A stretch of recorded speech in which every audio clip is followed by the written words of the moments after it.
Добро вечер, се почнем повторно изборувам за една тема која можно е да се каже дека требаше пред неколку дена да се спомене, но и сега не е доцна, а тоа е да направиме анализа на 5 најсилни фудбалски првенства во Европа. Шпанија горе-доле за очекување беше, можно е да требаше да тренерот на Реал Мадрид Карло Анчелоти уште по завршувањето на ланската сезона да го напушти тимот откако освои се што треба. Сега Реал Мадрид се веќе во Соединетите американски држави на ЕСП за тимови и тие се таму фокусирани со нов тренер кој таму ќе дебитира, а за тоа планирам да има некој ново обраќање во иднина.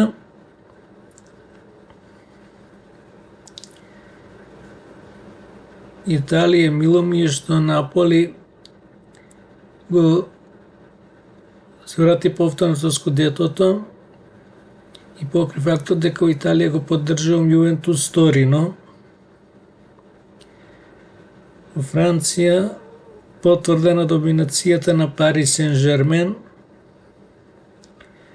Во Германија повторно Бајерн Мюнхен е шампион, што е во Англија повторно нема никакво изненадување, освен што Манчестер Юнајтед се повеќе и повеќе тоне.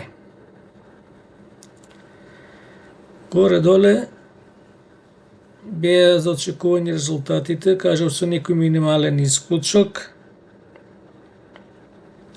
Изненадувања во спортот и во фудбалот имало, има и ќе има.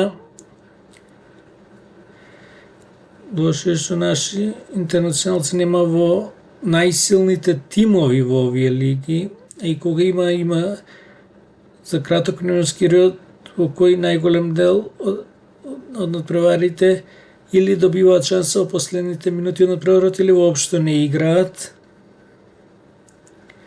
А тоа потоа се одразува и во играта на репрезентацијата.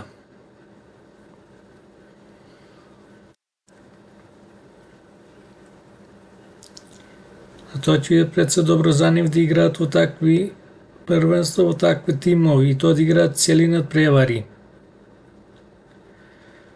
И дома во првенствата и куповите и во европските надпреварувања.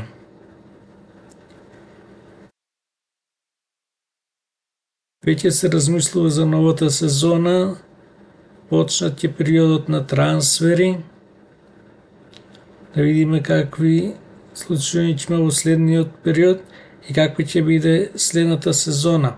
А до тогаш поздрав!